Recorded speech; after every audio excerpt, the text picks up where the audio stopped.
En esta segunda estación, como les decía, el nuevo paradigma educativo es la era digital.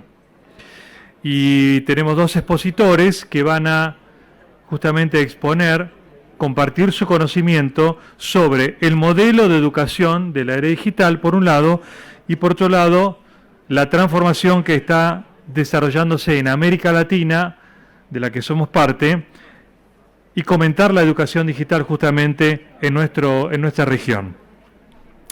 Los dos especialistas que ya invito a que suban, y mientras cuento sus trayectorias, son Enoch Aguiar Gaviola y también Laura Marés.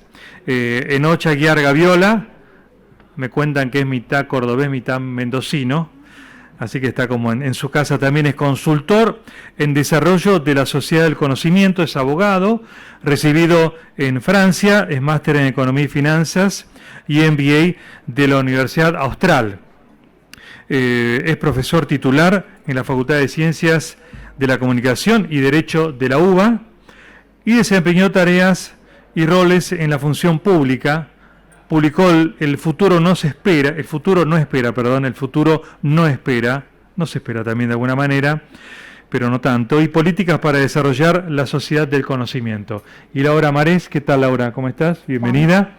Laura Marés es consultora de la OEI, la Organización de Estados Iberoamericanos, para los proyectos de formación y transformación digital. Y Laura también es coordinadora ejecutiva en la Fundación Dr. Manuel Sadowski y fue gerenta general de Educar, Sociedad del Estado. Es licenciada en Administración de la UBA y también especialista en Tecnología Educativa también de la UBA. Así que los invito a Laura y a Enoch a comenzar con la presentación sobre la nueva educación para la era digital. Enoch. El título es el nuevo paradigma educativo de la era digital. ¿Y qué pasa si lo damos vuelta? Y pensamos que es un nuevo paradigma digital que invade, que se hace presente en el sistema educativo. Como dirían los viejos filósofos aristotélicos, ¿quién es el motor y quién es el movido? ¿La educación es la que tiene que cambiar a la luz de lo que está sucediendo? Sí. Efectivamente, es una revolución muy fuerte. Entonces, si el sistema educativo está impactado por un nuevo paradigma de red relacional, de sociedad, de creación de valor, de todo lo que ya sabemos que es la sociedad del conocimiento, vamos a tomar algunas ideas del paradigma digital, como es Manuel Castells, ¿se acuerdan que define la sociedad en red? ¿Qué pasa con la red? La red no tiene centro, la red es difusa, es abierta. Los nodos que se iluminan, no se iluminan jerárquicamente, sino que son los que más interacción generan y además se reconfiguran constantemente. La comunicación en la red, el sistema en red, es horizontal, en situación de paridad. La sociedad en red destroza el concepto de emisor activo, receptor pasivo, la vieja definición. No tolera la sociedad en red la comunicación vertical descendente, lo mutea, la apaga, ¿no? Reconfigura constantemente sus interlocutores privilegiados. El que emite un mensaje unidireccional desaparece de la red, porque no interactúa, porque no enriquece, porque impone. Entonces, si este es el paradigma de lo digital, sumemos. Voy a hacer una introducción un poquito más larga y después vamos a cosas más específicas, pero es el espíritu que importa. Sumemos lo que ya sabemos desde hace mucho tiempo sobre la planificación estratégica, porque ¿qué es la educación? Es una de las principales políticas de Estado, que reconfigura los saberes, lo acabamos de escuchar, en la primaria, en la secundaria, en la universidad, o sea, dependemos, es el lugar de generación de riqueza. ¿Dónde está la riqueza argentina? ¿En la vaca muerta? En la soja está entre ceja y pelo de las chicas y chicos que están entrando al primario y al secundario que están en la universidad. Esa es la riqueza. La materia prima de Japón, que no tiene ni vaca muerta, ni yuyo, ni nada. Pero bueno, entonces,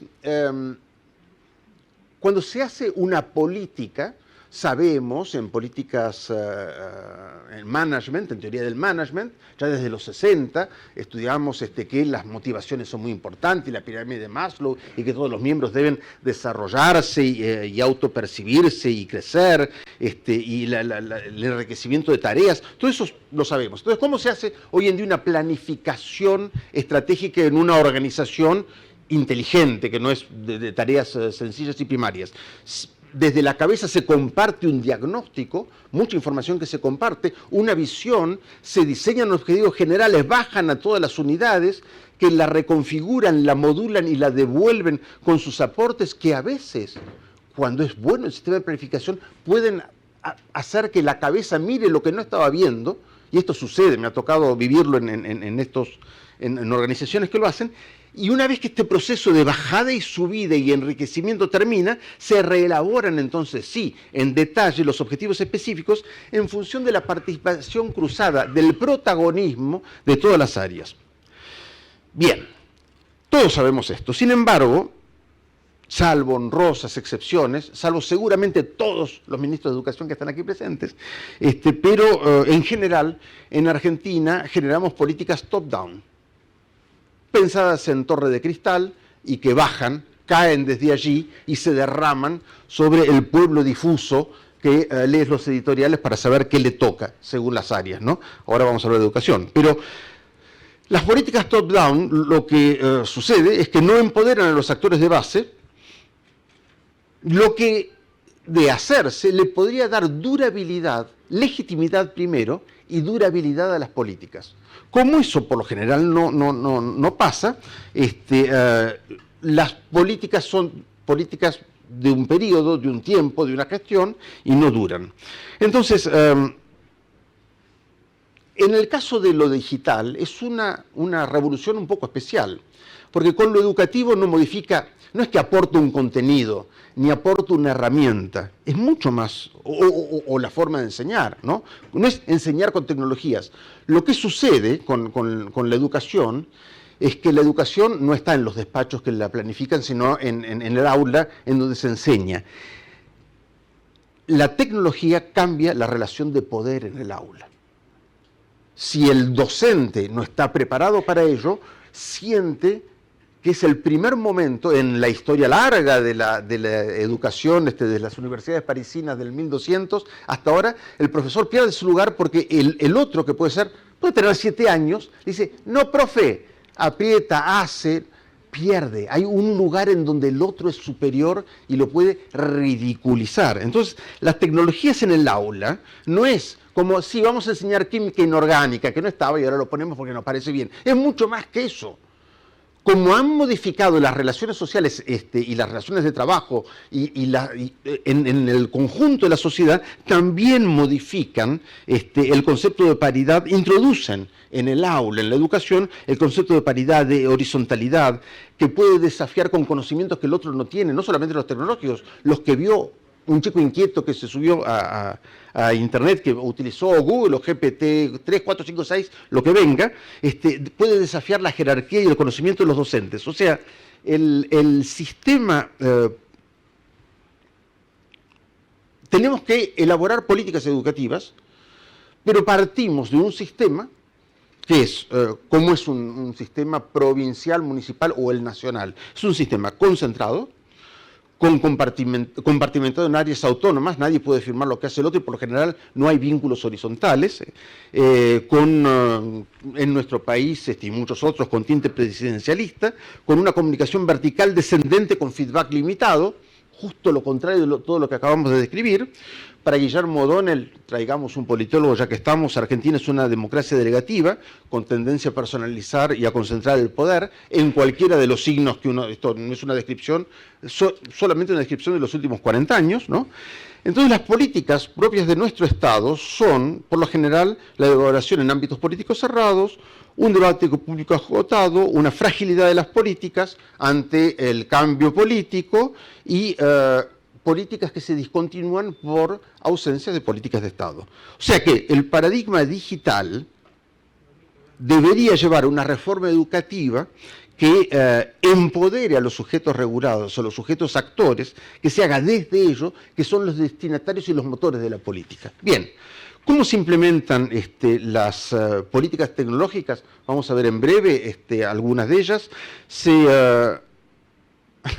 Lo decíamos hoy, la tecnología es instalar, conectar, sacar las fotos, ver los likes y desaparecer.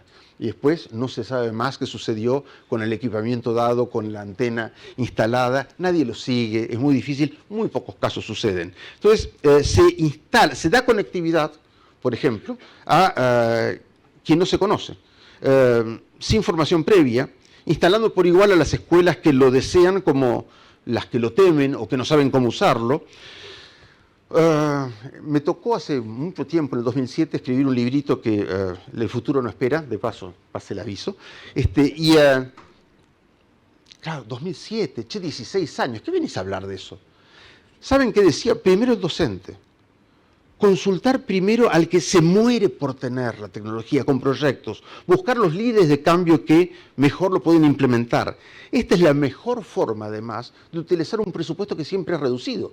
Decíamos que cuesta mucho y que tenemos un peso cada 10 que no es en salarios y hay muchas otras cosas que hacer, además las reformas edilicias y todo eso. Pero digamos, aunque se pudiera dar todo de una vez porque el maná o del dinero brotara de cualquier lado o cayera como rocío, no habría que hacerlo. La tecnología no es un bien público gratuito que se puede desperdiciar. Lo más importante de la tecnología es la persona que lo usa. Lo importante no es la Ferrari, sino el Schumacher que la manejaba. O sea, la tecnología mal manejada no tiene ningún sentido. Entonces, la tecnología no importa en la educación, lo que importa es la educación que usa la tecnología para sus fines. Lo que importa es el sujeto que educa antes que todos. No hay propuestas mágicas ni soluciones uniformes. Tenemos que hacer... ¿Saben qué tenemos que hacer? Me parece que tenemos que hacer una propuesta tecnológica que salga a enamorar, que entusiasme a aquellos que la reciban felices porque con ellas aspiran a bailar un nuevo vals educativo, pero no se lo demos a quien no quiere ni siquiera moverse de la silla para ir a estas pistas. Ahora sí, veamos algunas de las cosas que se pueden hacer porque no van a ser soluciones mágicas, paso con pero solamente voy a hablar de estas ideas, no porque sean buenas, sino para que a ustedes se les ocurran otras que son mejores. Pero sí, tenemos ese enorme desafío para crecer. Antes de entrar en los detalles de mecanismos, de motivación, en donde todo esto que hemos hablado se une en unas propuestas específicas, que seguramente habrá mejores, simplemente quisiera recordar que en 1870 teníamos un 77,4% de analfabetos. En el 14 un 35, en 1970, un siglo después, 7,4, de 77 a 7. ¿Es inmediato lo que tenemos que hacer? No. ¿Es trabajoso? ¿Es difícil? ¿Hay que meterse en Honduras? Claro que sí. Tenemos 11 millones de estudiantes, como nos acaban de explicar, pero no me parece que haya muchas otras posibilidades de avanzar. Bueno, sí sabemos entonces que una revolución tecnológica va a requerir consenso y legitimidad, lo que decíamos recién. Ahora, el modo es la estrategia participativa. Muy pocas veces ha sido la respuesta. Podríamos identificar algunas ideas previas, así, inmediatas, como ejes de participación. Primero, si hay alumnos, hay docentes. Los docentes, ¿dónde se están formando? En 1528, creo, hace 3 años, institutos de formación docente. Puede ser que haya alguno más. Algunos tienen 500, otros 100, son de tamaño variable. 1.500 lugares donde se están formando ahora los que van a ser docentes por los próximos 20, 30 años, o un poco más, seguramente. O sea que me parece clave. No suelen estar entre los primeros objetivos de conectividad y la formación de formadores que formen a los formadores. O sea, no estamos apuntando, están dispersos, están en todas las provincias, tienen las denominaciones más variadas, pero allí se genera la capacidad de enseñar a los demás. Inmediatamente después, en el sistema educativo, vamos a poner, conectar y poner equipamientos y darles programas a 500 escuelas. Aquí. No. ¿Cómo lo vas a hacer así? Vamos a detectar primero con gente que se acerca, que pregunta, que habla con los directores, con los docentes. Un bibliotecario me comentaba el otro día que tenía unas ideas extraordinarias en materia de tecnología, que terminó siendo el líder, el bibliotecario de una institución, terminó siendo el líder del cambio tecnológico de esa institución por la pasión que le ponía. Bueno, entonces vamos a detectar a esos núcleos docentes que innovan para empoderarlos, para que ellos lideren el cambio. ¿Y qué cosas vamos a...? No podemos cambiar, no podemos dar ni más vacaciones, ni cambiar el salario. No podemos hacer eso. Todos los problemas de estatutos docentes, los problemas sindicales los conocemos todos. Ahora, sí tenemos que reequipar.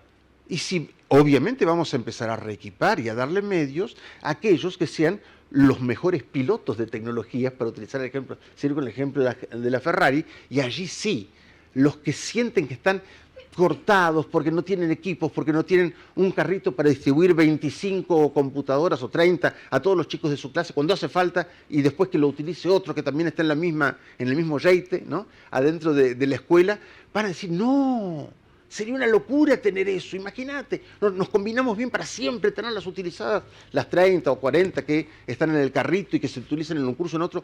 Ahora, si van a un lugar en donde nadie lo quería, nadie lo pensaba, nadie lo deseaba, no se van a utilizar. Tienen que ir a donde se gasten las ruedas del carrito de clase en clase, porque están combinando los docentes. Eso es lo que hay que detectar. Si no detectamos los líderes del cambio, el cambio no va a suceder. Entonces tenemos con qué incentivarlos, por fuera de todos los sistemas, con la inversión docente. Con eso, crear una plataforma de intercambio docente. Hay una muy buena en Jalisco, por ejemplo, que estaba viendo el otro día, muy interesante, pero en donde todas las iniciativas de estos loquitos, que fueron los primeros que recibieron lo mejorcito en tecnologías y que lo aplican, porque tienen ideas, se van subiendo, se van comparando, además se generan encuentros, además se incentiva el que se transformen en líderes de su comunidad y de la comunidad en general. Y ese son como los ladrillos que permiten después generar las políticas de cambio educativo que no se pensaron para que después alguien las haga, sino que surgen de abajo y después se traducen en modificaciones que de verdad valgan la pena. Esas 4 cosas son claves y son las estrategias directas sobre el sistema docente. Necesitamos otras cosas más, que es una estrategia conjunta de inversión y conectividad y equipamiento entre nación, provincias y municipios. Muy cortito. En algún momento yo era vicepresidente de ARSAT, el ministro Aguad nos dijo, tengo tanta plata para 1.200 antenas. Ok, fantástico, antenas satelitales para lugares alejados que no pueden tener otra conectividad, porque si no es un disparate. Y nos dieron un listado de más o menos 1.200 escuelas. Por suerte, con el equipo comercial empezamos a llamar, a detectar las escuelas, a encontrar... Casi 600 ya estaban conectadas, tenían un proveedor, una ONG que les brindaba, el municipio que les había instalado. O sea, íbamos a ir al cohete. Nadie sabía dónde estaban. Y al día de hoy, bueno, tenemos problemas al respecto. Bueno, vayamos, entonces, me faltaba una más.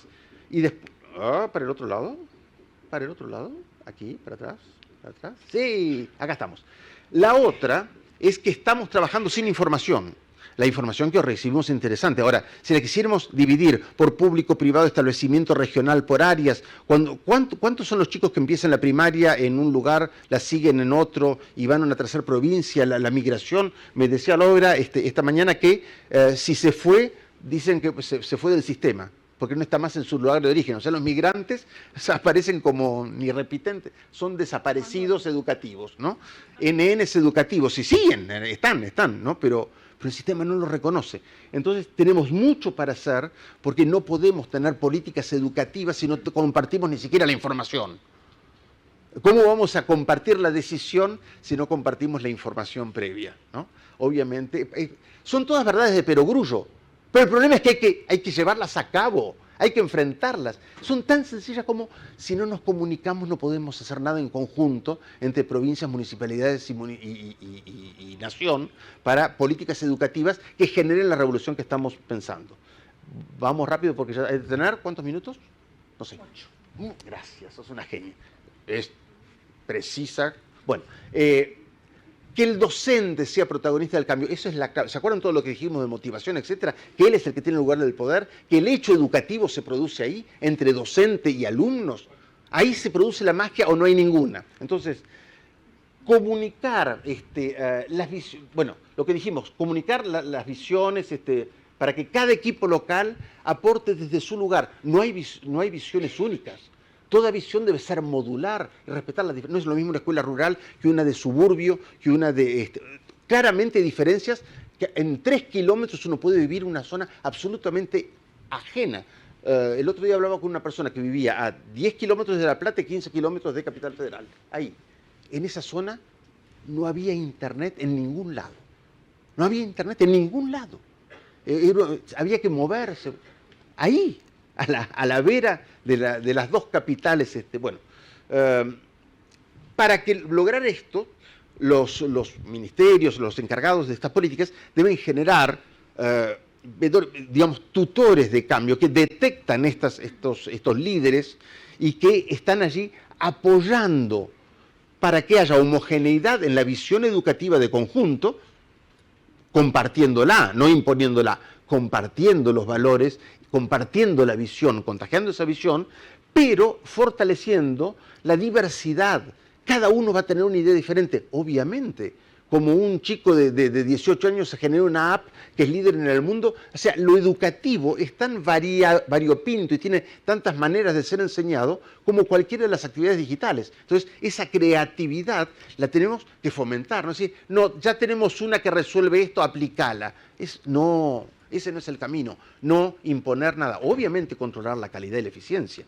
Justamente eso es lo que viene después. El hecho de que co-creemos los contenidos desde la autoridad educativa y los incentivos con los docentes que están allí, va a permitir evaluar. Porque no va a ser, ¡ay, me evaluaron! No, como están constantemente siendo empujados al cambio, ellos mismos evalúan, ¿no? Y hacen una revisión permanente porque están pensando otras cosas. La caja, la red, la plataforma, ¿no? Está cada vez recibiendo más contenidos. Obviamente, esto ya ha sido dicho, tenemos que formarlos a todos esos líderes, hay que darles más. Son muy buenos en alguna cosa, pero no vienen con ciencia infusa. Entonces, que ellos sepan generar comprensión lectora, capacidad de síntesis, redacción estructurada de los chicos, todo lo que hemos dicho, estadísticas y matemáticas, pensamiento computacional, inglés, después trabajo en equipo, creación, escucha y liderazgo. Obvio, el líder no es el que grita, sino el que escucha e interpreta al otro. Escucha y liderazgo es clave para armar un equipito de 3 personas, no para después el intendente municipal, por eso también, pero no importa, pero son lo que se necesita en cualquier empresa de software. Constantemente los equipos, una vez lo lidera uno, después otro, porque van cambiando los roles, las especialidades. Bueno, tiene que estar de entrada esto. Bueno, vayamos rápidamente a algunos temas duros. ¿Qué está pasando? No sabemos mucho. Por ejemplo, estaba leyendo el otro día un informe importante, 38 páginas, sí, sobre el estado de la escuela, datos e indicadores en la provincia de Buenos Aires. 19.000 establecimientos, 13.000 provinciales, 5.000, bla, bla, bla, bla, todo eso. No hay un solo dato sobre tecnologías, conectividad, uso de la tecnología. En todo el informe no está. Bueno, una muestra. No es una provincia chiquita que tenía problemas, no está. Del 19 no está. Sí, hace poquito, creo que en agosto del año pasado, decía el gobernador que ya cuenta la provincia con 3.600 instituciones públicas conectadas. Ok, me parece bien. Miremos la cifra de origen, nos falta bastante. En paralelo, en Salta, ahora, recientemente, datos de hace 2 meses, se decía que solo el 36% de las escuelas salteñas, Salta la Bella, Salta la Linda, están conectadas a Internet. Que estén conectadas no significa que se use, que se sepa hacerlo, que se esté utilizando. Conectadas, no es como... No he perdido ningún motor, pero hay un enchufe en donde tener la electricidad.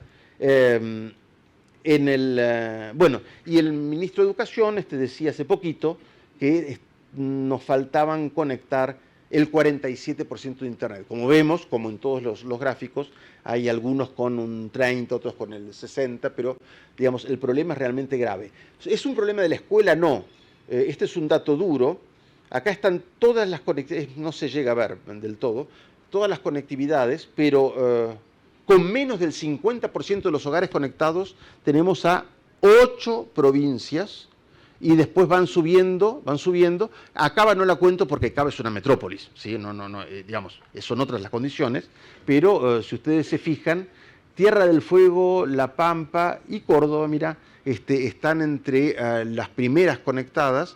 En el caso de y San Luis está cerquita, que han tenido políticas de conectividad desde hace 20 años, más o menos. O sea, no hay una relación directa. Mendoza ha mejorado mucho, ojo, porque si bien en este momento está en el puesto 17, hace 2 años exactamente estaba en el puesto 21, subió 4 puestos en 2 años, o sea que bien. 2 minutos. Sí, llegamos perfecto, estoy sobrado. Hay que hacer eso, ¿no? Porque si no. Pero bueno, lo que quiero decir es, la conectividad de las escuelas no puede ser muy superior a la conectividad social, a la conectividad general. Entonces, ¿qué está sucediendo con esto? Este tema todavía es, por lo general, de mirada nacional. Algunas provincias ya han encarado planes específicos de conectividad, donde dicen, no me importa qué hago, deje de hacer la nación, yo tengo mis propias necesidades y sé que una localidad de 1.000, 2.000 habitantes sin conexión, con escuela, sin escuela, me da lo mismo, muere. Porque si no tiene conexión, ni para cabañas de turismo sirve. Nadie puede vivir sin conexión y prosperar. Son pueblos que mueren como cuando se fue el tren, ¿no? Entonces, es muy importante tener esto en mente. Y lo que sí es cierto es que tenemos muchos actores de conectividad. Hay planes nacionales como Conectar Igualdad del 2010. ARSAT, entre una y otra administración, ha de haber instalado ya 2.500 antenas y creo que ahora está pensando algunas más satelitales para conectar. Las provincias como Neuquén han empezado desde el 2003, creo.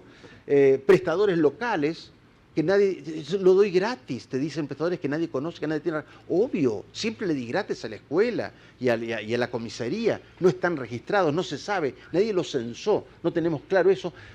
Miren, hay un caso muy bonito, lo comentábamos hoy, una cooperativa que está en Pinamar, Telpín, con una señora que en el 95, 96 se desesperaba por la conectividad de la Argentina, en Pinamar, en la playa. Bueno, desde Pinamar, en el 98 ya tenían conectadas 4 localidades de montaña, el Chaco, una cosa de loco, Pinamar, haciendo una política de conectividad cuando prácticamente ningún gobierno nacional o provincial lo hacía.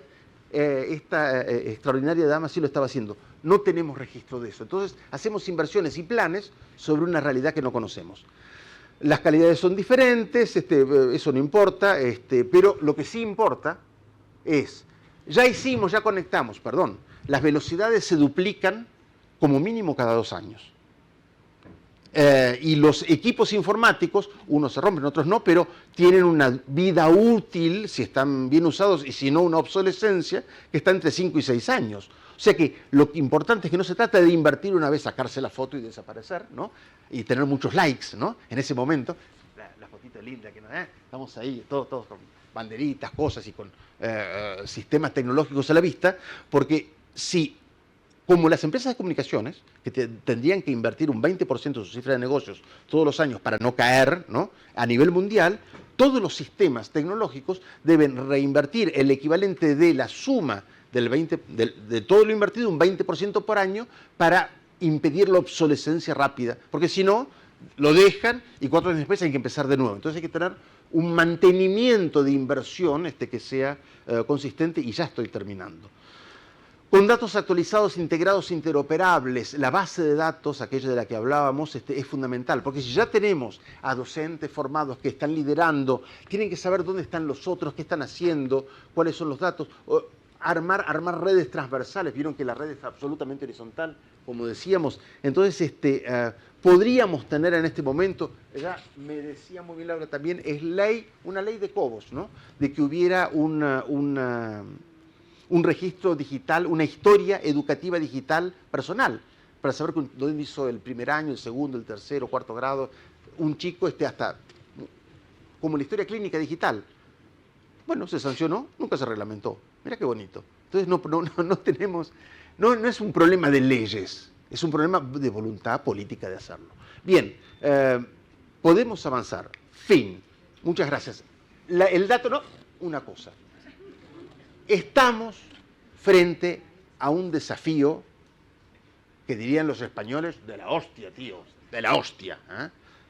Es imposible que si no hay conciencia social de la necesidad de esta revolución educativa que empodere a los más capaces para que ellos formen a los de alrededor y de a poquito se vaya armando esa cosa de contagio hasta que sea una ola de resultados, de comunidades docentes, en los padres están contentos y aprenden.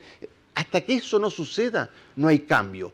Ahora, en este momento, en esta sala, yo diría que hay un 25% de toda la capacidad de innovar de la Argentina ya está presente acá. Si 4 o 5 personas pueden a veces confabularse para el mal en una mesita de un bar en Múnich con un tipo con bigotito que se llamaba Adolfo y se encontraron en un bar, las 100 personas que estamos acá y desde los lugares donde estamos no nos podemos complotar para el bien. No puede ser este encuentro de Argencon, celebro esta convocatoria que viene de todos lados, no puede ser un lugar para de verdad empezar a cooperar entre todos los que estamos acá de una manera enloquecida, afiebrada, con ansias de un futuro que venga ya para cambiar. Yo creo que acá están las capacidades y las cualidades para empezar esta revolución. Brindo por ella, lo felicito.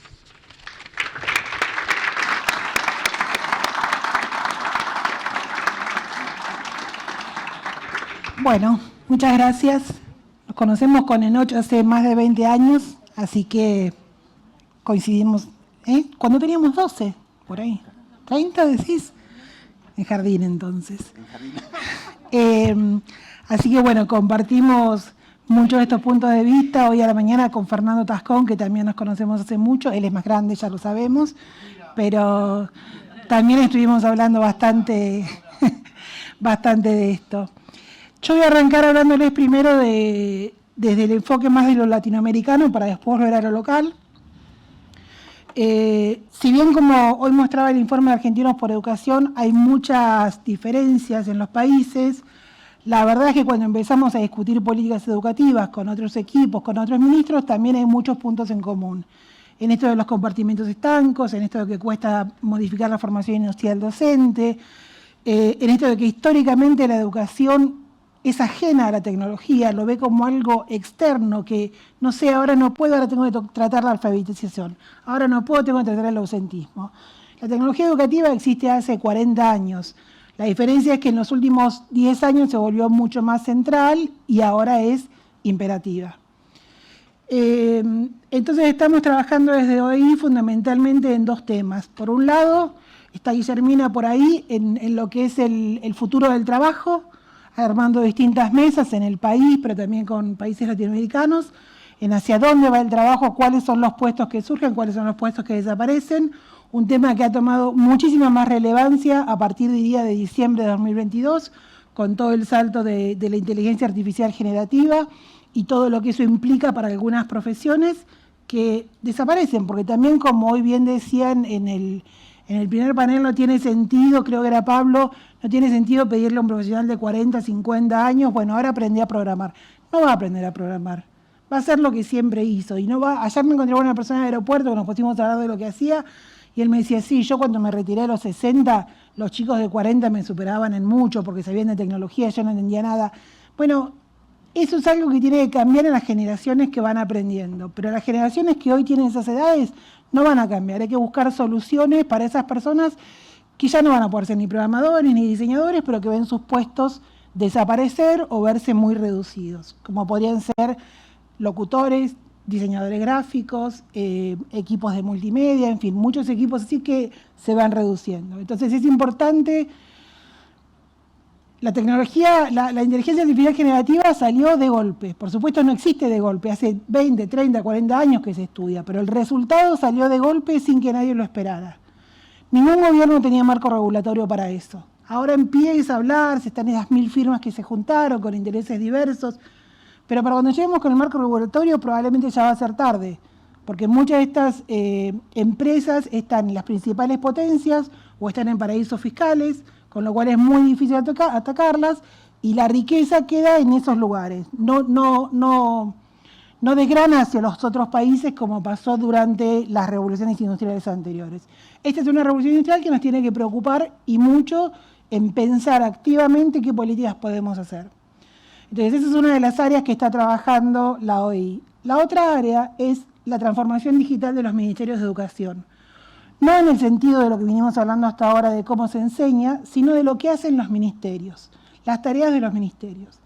Entonces ahí estamos trabajando junto con el Banco Andino de Fomento, más conocido como la CAF, y con el BID. Empezamos trabajando con esta gran idea de transformación digital y las tecnologías emergentes. Ver, bueno, cuáles ministerios trabajaban temas de ciencia de datos, temas de inteligencia artificial, temas de blockchain, temas de impresión 3D, no sé, las distintas tecnologías emergentes. Nos encontramos que prácticamente ninguno, casos muy aislados a nivel de gobiernos nacionales. Entonces replanteamos la pregunta, ¿qué es lo que más necesitan modernizar? Bueno, y estamos trabajando específicamente en Jujuy, porque Jujuy tiene un préstamo muy grande con la CAF, en Uruguay y en República Dominicana. ¿Saben qué necesitan? Los sistemas de gestión educativa, que se les llaman en general SIGED, que es un poco lo que Nodo hablaba de una gran base de datos.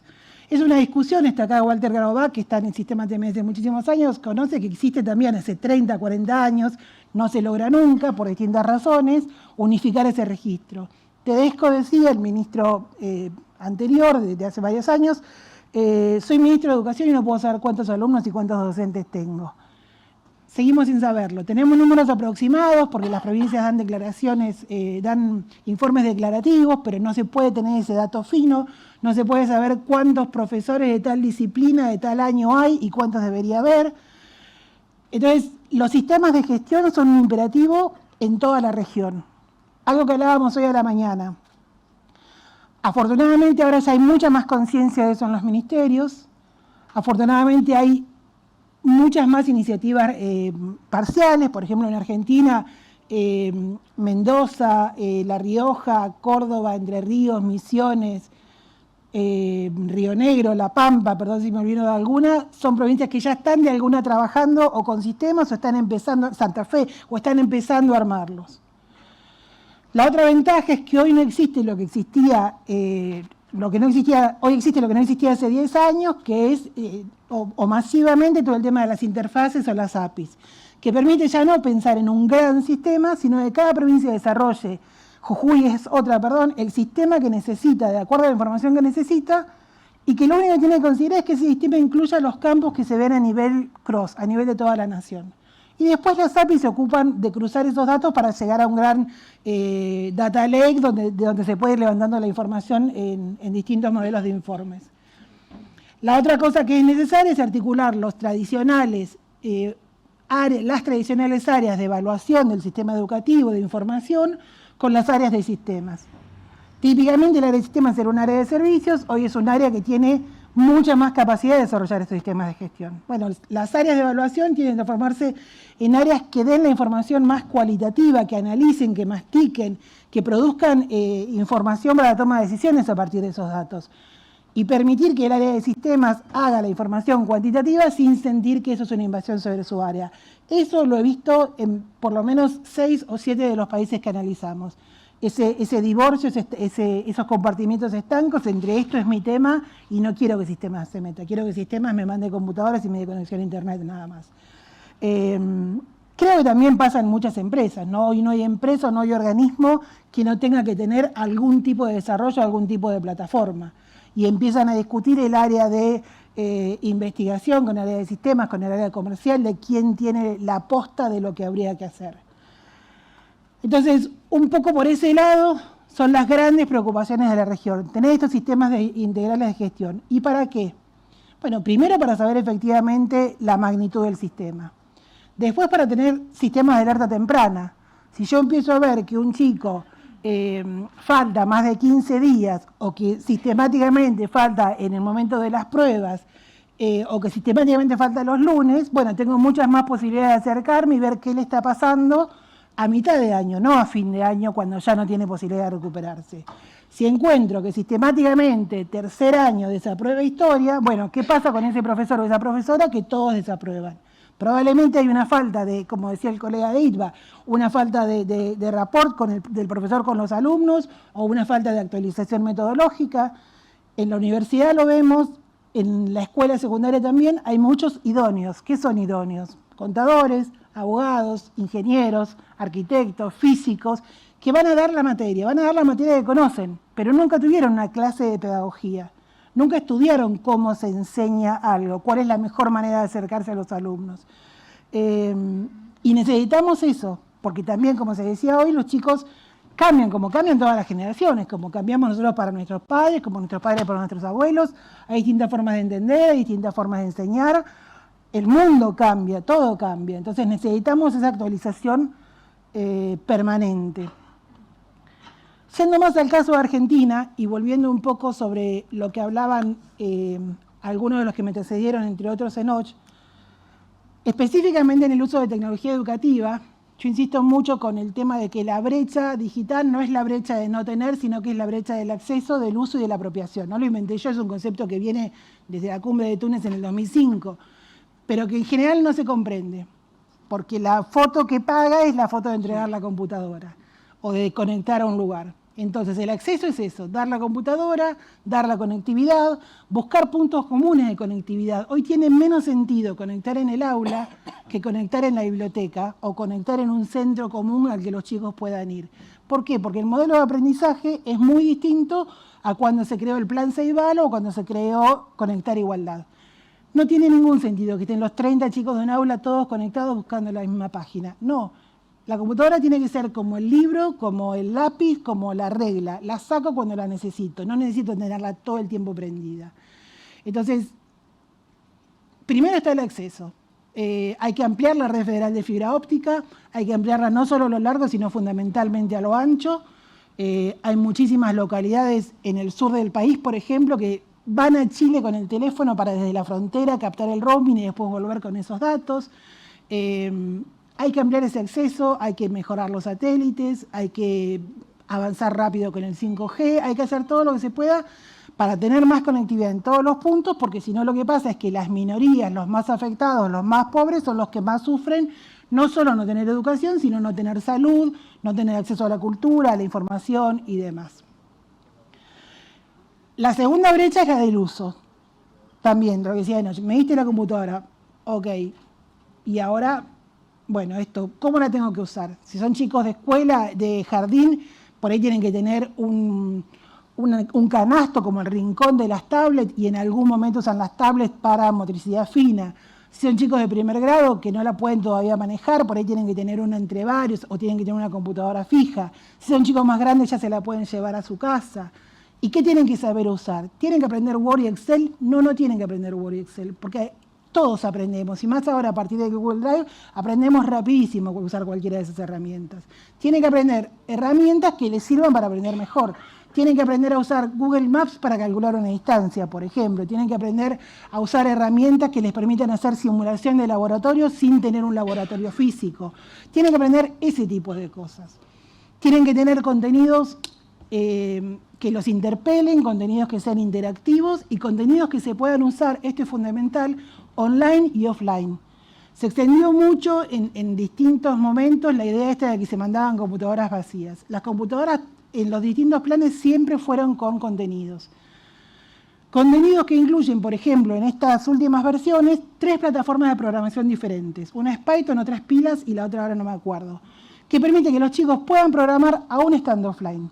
Tienen más de 100 libros, mucho más de los libros que los chicos podrían acceder en su casa. En muchos casos, ¿no? Tienen un montón de herramientas que las pueden usar aún sin estar conectados, no obstante que es necesario estar conectados. Entonces, eso es importante mantenerlo y actualizarlo en el tiempo. Y tienen que tener también un buen servicio técnico, que probablemente fuera el principal problema de la primera etapa de Conectar Igualdad, y una buena política de reciclado. La pata de la apropiación es la más difícil. ¿Qué es la apropiación? Que yo sepa cuándo sí, cuándo no. Que sepa para qué. Que si entro a una página me dé cuenta si eso es falso o es cierto. Que sepa leer una información. Que sepa a quién darle mis datos. Que sepa que si me llega un mail del rey de un país de Arabia Saudita no me va a regalar 5 millones de dólares porque no tiene a quién dárselos. La cantidad de gente que ha caído en el phishing en estos últimos 2 años de pandemia es enorme, aumentó una cosa como le dijera el 5000%. No, pero me mandaron en Twitter, me escribieron y me dijeron, no, pero mira, no era una O, era un 0 lo que decía banco, por ejemplo, cosas así. Muchísima gente ha caído con eso. Entonces la apropiación es eso, es lo que te hace realmente ser dueño y así como cuando tenés, voy a poner un ejemplo tonto, pero tenés un chaleco y sabés si que te lo vas a poner cuando hace frío, pero no cuando está nevando. Bueno, la tecnología tiene que ser eso, sabes cuándo la vas a usar y para qué. No es que, como tengo tecnología, la voy a usar. Me acuerdo hace muchísimos años, cuando era más joven que Tascón, teníamos una donación de Apple de iPods. Cuando empezaron los iPods, que además eran carísimos. Y lo fuimos a dar recontentos al ministro también a Tedesco, que es un ministro que yo quise mucho, pero muy entusiasmados, porque nos van a regalar 100 iPods para hacer una prueba. ¿Qué me importa? Me dijo. Primero decime para qué podrían servir los iPods, qué podrían solucionar esos iPods. Después tráelos, o después andás a buscar a Apple o al que sea para que te los traiga. Eso fue un aprendizaje que tuve en la gestión pública después de muchos años. Otro aprendizaje muy grande de otro ministro fue, es muy difícil que los ministros de educación hagan los cambios profundos. ¿Por qué? Porque un cambio profundo en la educación se ve en 10 años, en 15. Cuando uno cambia la pedagogía, por ejemplo, cuando cambia la currícula. El ministro que hace el cambio es el que se come todos los cachetazos, de los gremios, de los docentes, de la prensa, de todo el mundo.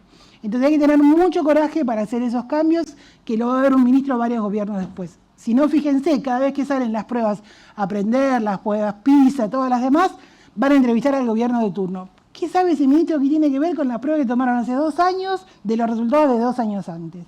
Bueno, ese tipo de cosas son las que hacen difícil que se produzcan estos cambios, que de nuevo son decisión política. Entonces, en ese sentido, yo creo que... Se me apagó la máquina justo ahora, la ley de Murphy, no falla.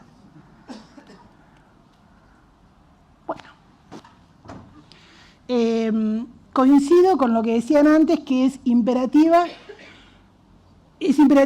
un análisis profundo y un cambio de la educación secundaria. La educación primaria, la educación inicial podrían mejorar, la educación inicial podría iniciar antes, la educación primaria podría cambiar algunas cosas, pero la educación secundaria es donde está el gran problema. ¿Por qué? Bueno, decían antes, está la Ley Federal de Educación, que es la Ley de Financiamiento Educativo. 9 de cada 10 pesos van a salarios. Imagínense lo que queda para mejoras edilicias o para compra de equipamiento. Nada. 30%, 46% llegan a la secundaria con buen nivel. O sea, la mitad de los chicos llegan con un mal nivel de lengua y matemática. Es cierto que hay que enseñar a leer y a escribir. Hay que enseñar ciencias de la computación. Pero es fundamental que sepan leer, escribir y comprender texto.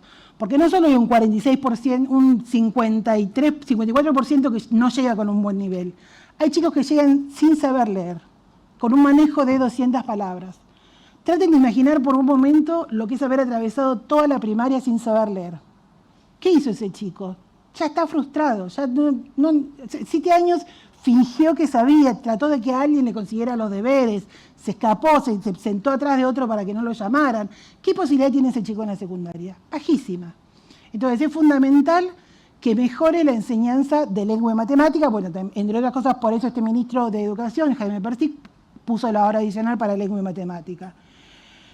Después, hay que tener una conversación profunda sobre cómo es la currícula hoy. Tenemos muchísimos profesores de los que se les llama profesores taxi o pluriempleo, que se la pasan corriendo para dar 2 horas en esta escuela, 2 horas en esta, 2 horas en la otra. Cuando llegan a la casa están muertos y encima tienen que hacer la planificación, corregir trabajos y ver algún caso puntual. Es imposible pensar en una educación más personalizada, como se busca ahora o como se pretende, con alguien que tiene esa cantidad de trabajos paralelos, que no logra ni recordar, no sé, imagínense 4 cursos distintos, cada uno de 40 chicos. No hay forma de recordar los nombres, menos de poder aproximarte al problema que tiene ese chico, que lo ves 2 horas por semana con suerte. Entonces, Ese profesor además tiene una currícula que se diseñó hace bastantes años, muy cargada, con la que tiene que correr para llegar a fin de año. No tiene tiempo para parar a volver a explicarlo. Tiene que correr porque si no, no llega a cumplir y su director se lo va a reclamar, o directora, y su supervisor. Pero a eso, cada tanto, le agregamos temas nuevos, como la educación secundaria, la educación sexual integral, o la educación ambiental, o el grooming, o lo que sea. Todos temas súper pertinentes, pero es, bueno, la caja curricular es una caja, tiene este tamaño y tiene esta cantidad de horas. Si le sigo metiendo cosas, y no, algo va a salir mal. Bueno, algo está saliendo mal. Esto no está funcionando. Entonces hay que revisar ese armado, pero eso hay que hacerlo sistémicamente. Hay que pensar ese armado, cuáles son los conocimientos más necesarios, cuáles son los conocimientos indispensables de abordar, porque queda claro que la educación ambiental es fundamental en esta época. Y cuáles son los que ya no son tan necesarios memorizar. Nosotros memorizábamos con el libro de Ibáñez las fechas de las batallas. Bueno, hoy es mucho más importante entender la evolución política y cultural de un país o de una región que acordarte qué batalla era y por qué montañas subieron y por qué río bajaron. Entonces, todo eso necesita una revisión profunda. No es cierto que la educación no haya cambiado. La educación cambia todo el tiempo, pero requiere ahora una modificación más grande.